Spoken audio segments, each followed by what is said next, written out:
Hey traders, Raghee here, and we're going to keep this video focused on one big idea, and that is the daily time frame.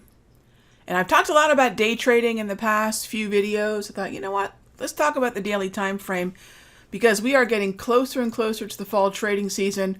We're about 2 weeks away from the 1st of September, and that means we're going to see volatility volume start to resume sort of these non-summer, more normal levels, and we get the FOMC meeting, which kind of puts a sharper focus on everything. And there's a nice malaise we kind of have on summer where folks get to maybe sort of phone it in this last month of summer and no FOMC meeting.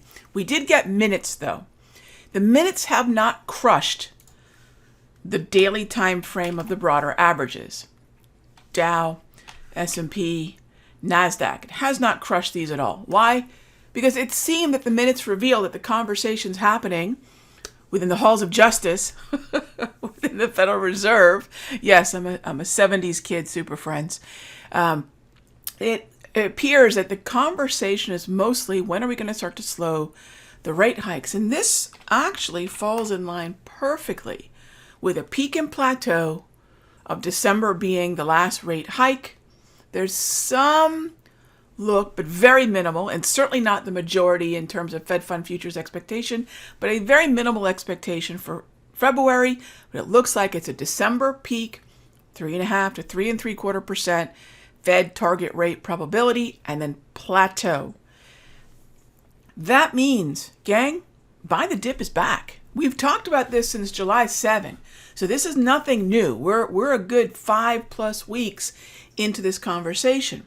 But the last week or so, the last few days, right? This is where it gets really good. It's been about a week. I think on the 11th, the Dow turned into an uptrend. And then you take a look at the S&P. Right around the same time, on the 10th, the S&P turned into an uptrend. And the NASDAQ, August has been a good month for buy the dippers, right? Waiting for the uptrend to resume. But the 5th of August was when the S&P turned into an uptrend. They've all traded through their 200 exponential moving average, and they are all bullishly structured with the 8, 13, 21, and 34 EMAs. That sets the stage. Macroeconomic trend pointing to a path of least resistance to the upside since the beginning of July. Fast forward 1 month to digest this, and the equity markets have begun to rally.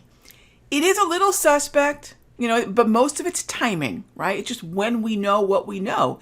It just happens to have been the last most doldrum month of summer, that meaning August. So yes, I'm going to want to see that as we go into September, that trend is still going to be intact, but I'm in buy the dip mode. We can buy the dip, gang. I mean, this is where a lot of folks ask me, Rob, what do you think the market's going to do next? It doesn't mean that we're up, and away from here. It doesn't mean we're never going to have another down, significant regression to the mean. So let's talk about what a regression to the mean could mean. The Russell could be a conversation at the 200 exponential, but I'll be waiting for the 21 exponential, or my preference for what I look at as the mean is the 34 EMA wave, which is really a regression zone between the 34 EMA high to low, which are the green and red moving averages on my chart. As long as we stay double green, this is going to be the approach.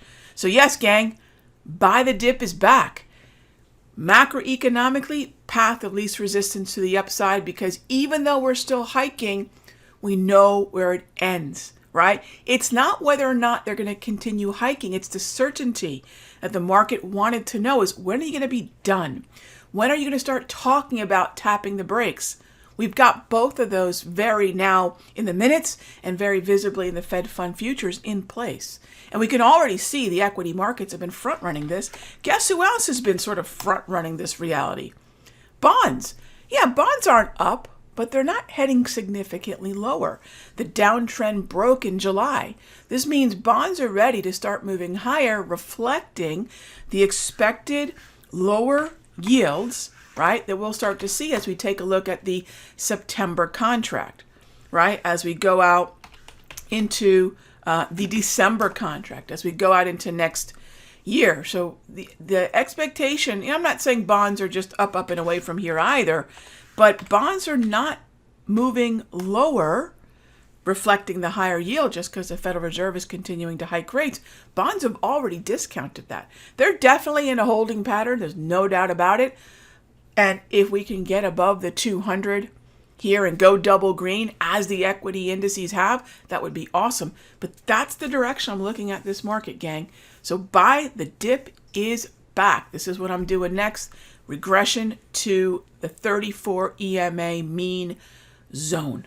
I'll see you in the next update. Hey traders, Raghee from Simpler Trading. Thank you so much for watching this video. Be sure to leave a like and a comment below. And remember, subscribe and click the bell icon so you'll get notified of the next update.